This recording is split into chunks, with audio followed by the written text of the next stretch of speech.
ఈ సభవరం ధారవాడ మండలానికి ఇచ్చినటువంటి ప్రతి ఒక్కరికి నా మనస్ఫూర్తిగా నా కృతజ్ఞతలు అభినందనలు తెలియజేసుకుంటూ, ఏ ప్రభుత్వం అయినా సరే ప్రజలకి న్యాయం చేయలేని, ప్రజలకి కనీస అవసరాలకు ఉపయోగపడే ప్రభుత్వం మొన్న ఓడినా ఒక్కటి.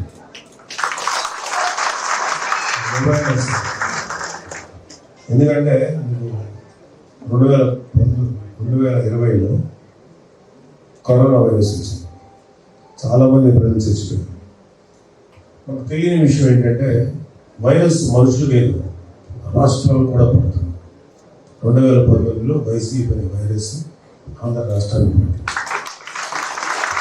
కరోనా దాని తర్వాత వచ్చిన వైరస్కి మనం విరుగుడు కనుక్కున్నాం, వ్యాక్సినేషన్ ఇస్తాం.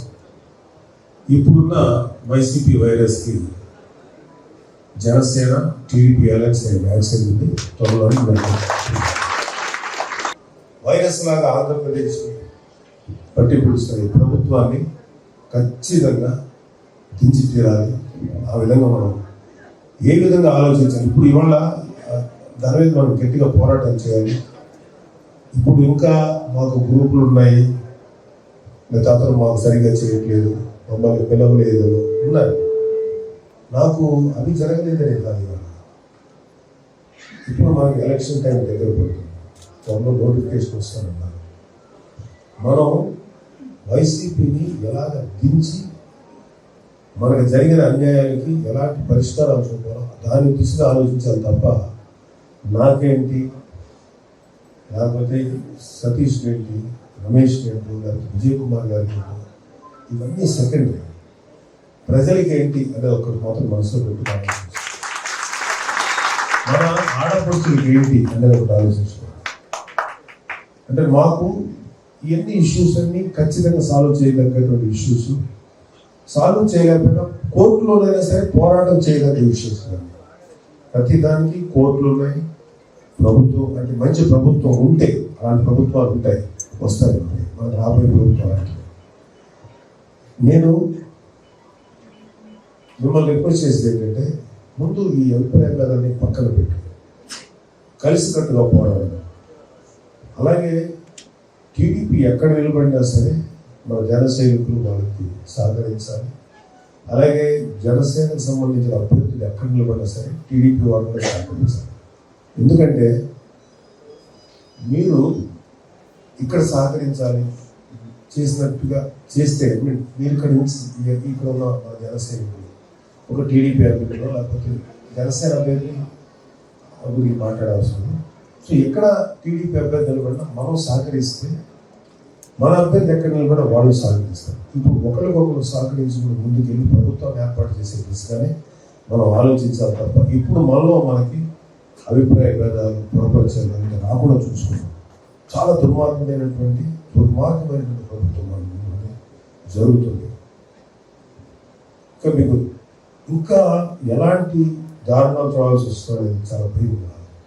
మేమండి ప్రజలకు ఎలాంటి నష్టాలు కలిగేస్తున్నారని భయం ఉన్నారు. ఇలాంటి వాళ్ళని గద్దె దించదు. అంటే ఇవాళ వైసీపీ ప్రభుత్వంలో ఎవరిని చూసినా అహంకారం తలకెక్కేసి నోటికి ఎంత వస్తే అంత మాట్లాడతా, ఎలా పడితే అలా బిహేవ్ చేస్తా, ఇష్టం వచ్చినట్టు ఇష్టారాజ్యంగా ప్రజలను దోచుకుంటా. ఇలాంటి వ్యక్తుల్ని మనం ఎంతకాలం భరిస్తాం?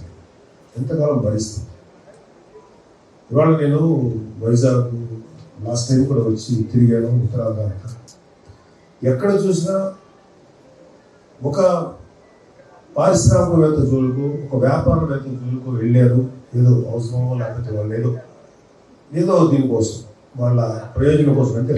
కానీ ఈ వైసీపీ ప్రభుత్వం ఆఖరి కార్పొరేటర్తో సహా కామన్ మ్యాన్ జోలికి వస్తున్నారు.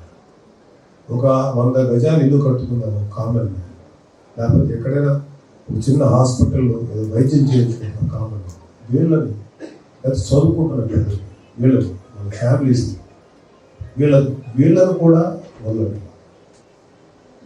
మనం గుర్తుపెట్టుకోవాల్సింది ఏంటంటే, ఏ ప్రభుత్వం అయితే సామాన్యుల జోలికి వచ్చి సామాన్యుల జీవితాన్ని చిందరవందర చేస్తుందో అటువంటి ప్రభుత్వాన్ని చెవులు పట్టి మెలేసి కూర్చోబెట్టి వాళ్ళని గద్దె తెచ్చడానికి ప్రజలు పరిస్థితిలో ఉంటారు. ఆ టైంలో ఒక జనసేన ఉండొచ్చు, ఒక టీడీపీ ఉండొచ్చు, ఈ రెండు కలిసి ప్రభుత్వాలు ఉండొచ్చు. కానీ ఇలాంటి వైసీపీ నిరంకుశత్వ పరిపాలన మాత్రం ఖచ్చితంగా మనందరూ గద్దె దించి తీరాలి. లేకపోతే మన బిడ్డలకు భవిష్యత్తు, మన నెక్స్ట్ జనరేషన్స్ భవిష్యత్తు. ఇలాంటి కాలుష్య వాతావరణం ఏముంటుంది, ఇలాంటి ఉపాధి అవకాశాలు ఎక్కువై ఉంటాయి. ఈ ఉత్తరాంధ్ర లాంటి బ్యూటిఫుల్ జిల్లాలు, 3 ఎంత అద్భుతమైన జిల్లాలు అంటే, నేను విదేశాలు తిరుగుతున్నప్పుడు ఎంతటి బ్యూటిఫుల్ గ్రీనరీ అన్ని రకాలు ఉన్నా సరే ఎంత బాగుంది. మన ఉత్తరాంధ్ర ఎందుకు అంత వెనుకబడింది, ఎందుకు వలస వెళ్ళిపోతే ఆలోచిస్తే కేవలం నాయకుల యొక్క అలసత్వం, నాయకుల స్వప్రయోజనాలు తప్ప ప్రజల యొక్క ఏవి పట్ల. ఒక యాంగిల్లో ఆలోచించినప్పుడు నాకు కొంచెం బాధ కూడా వేస్తుంది. ఎందుకంటే ఎక్కడైతే అమాయకత్వం ఉంటుందో, ఎక్కడైతే ఒక తెలివితనం ఉంటుందో వాళ్ళని చాలా ఈజీగా దోచుకోవచ్చు. అంటే తప్పుగా అనుకోకండి, ఉత్తరాంధ్ర ప్రజల యొక్క అమాయకత్వాన్ని, వాళ్ళ మంచితనాన్ని ఇప్పటిదాకా వాడుకుంటున్నటువంటి ప్రభుత్వం ఈ ప్రభుత్వం. చాలామంది ఇప్పటిదాకా వాళ్ళ అమాయకత్వాన్ని ఉపయోగించుకొని వాళ్ళని నాశనం చేస్తున్నారు. డెఫినెట్గా ఉత్తరాంధ్ర జిల్లా అంటే ఇవన్నీ వస్తాయి. ఎంత బ్యూటిఫుల్ ఏరియా, ఎంత ఫర్టైల్ ల్యాండ్స్ ఉన్నాయి, ఎంత వాటర్ సోర్స్ ఉంది. అలాంటిది ఇక్కడి నుంచి మనకి పనులు దొరక్క వలస వెళ్ళిపోయే పరిస్థితి వచ్చిందంటే ఎంత దుర్మార్గమైనటువంటి పరిపాలన జరుగుతుంది చూడండి. ఖచ్చితంగా చూడండి, మీరు జనసేన టీడీపీ అలయన్స్ ప్రభుత్వం మీకు ఖచ్చితంగా మార్పు తీసుకొస్తుంది. ఖచ్చితంగా ఎంత దుర్మార్గమైనంటే మేము అందరం చూస్తుంటాం కదా. ఒక సుధాకర్ గారు, ఒక ఆయన, ఒక డాక్టర్ కరోనా టైంలో మాస్క్ తీయగలరని అతని మీద పగబట్టేసి అతని రోడ్లకు ఇచ్చి ఆఖరికి అతని చావుకు కారణమైంది వైసీపీ. కొన్ని వందల మంది జీవితాలను బతికించగలిగే డాక్టర్ అయి ఉండి వీళ్ళ చేతులు చనిపోయాడు. అది చాలా చాలా బాధ అనిపించింది. అలాగే చాలామంది వీళ్ళ రౌడీజం, ఫ్యాక్షనిజం బలైపోయినటువంటి సందర్భాలు మనకు తెలిసి, కొన్ని తెలియక ఇంకెన్నో ఉన్నాయి. అంటే ఈ రాయలసీమ కడప నుంచి వచ్చినటువంటి కొంతమంది వైసీపీ ఫ్యాక్షన్స్ ఇక్కడ మీ అందరికీ తెలుస్తుందని ఎంత ల్యాండ్ కబ్జా గురైంది వైజాగ్ చుట్టుపక్కల ప్రాంతాలు, ఎంతమంది జీవితాలు నాశనమైపోయాయి. సో ఇలాంటి వాళ్ళు ఎంతకాలం భరిస్తాం, ఎంతకాలం మనం భరించాలి. కేవలం ఉత్తరాంధ్ర ప్రజల మంచితనం, అమాయకత్వాన్ని వాడుతున్నారు. వాళ్ళ కోసం కనీసం ఇంత పనిచేసి వాళ్ళ జీవితాలకు మార్పు తీసుకొచ్చు. ఉత్తరాంధ్ర నుంచి వలస వెళ్లకుండా కనీసం మనం ఆపగలిగాం. ఇప్పుడు వాళ్ళకి వాళ్ళుగా బతకగలిగేటువంటి అవకాశం, లేకపోతే ఉపాధి కల్పించగలిగే అవకాశం మనం ఇచ్చాం.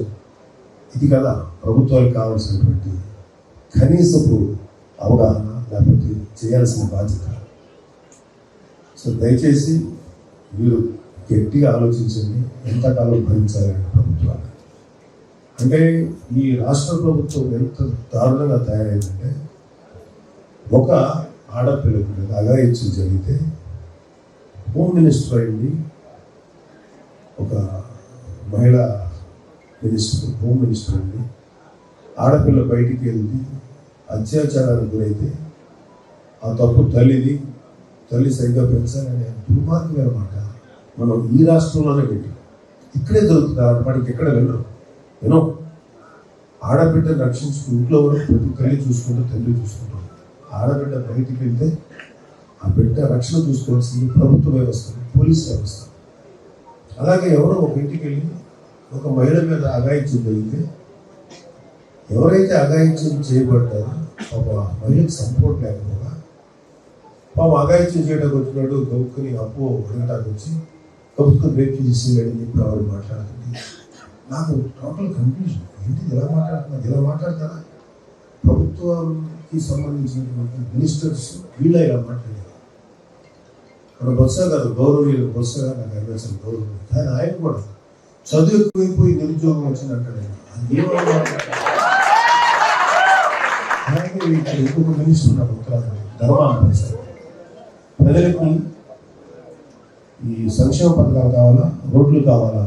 ఏది ముఖ్యం అంటే రెండు ముఖ్యమే. ప్రతిదీ ఇచ్చి తీరాలి. రోడ్లు లేకుండా నువ్వు సరఫరా చేయగలుగుతావా, అభివృద్ధి చేయగలుగుతావా అంటే రెండో ఒక ఇష్యూ ఏంటంటే ఉపాధి. ఇవాళ ఒక 18-19 ఏళ్ళు దాటిన తర్వాత నుంచి ఇంకా ఎంతకాలం రా అని తల్లిదండ్రులు అనొచ్చు, ఏదైనా జాబ్ చూసుకోరా అనొచ్చు, ఏదైనా పని చేసుకోరా, కుటుంబానికి అండగా ఉండాలి అనుకుంటే వాళ్ళకి ఆ ఉపాధి కల్పించలేకపోతే ఆ పొరలు ఏం చేస్తారు? యువతకి ఉపాధి కల్పించినటువంటి ఏ ప్రభుత్వం అయినా దిగి తీరాల్సిందే. జనసేన టీడీపీ అలయన్స్ ముందుకు వెళ్ళినా మనకి జరగాల్సిన ప్రతిదీ జరిపించుకుందాం. మన ఆడపడుచులు కాపాడుతున్నాం, మన యువతను కాపాడుతున్నాం, మన భవిష్యత్తును కాపాడుతున్నాం, మన రాబోయే జనరేషన్స్ యొక్క జీవితాలు మనం కాపాడుతున్నాం.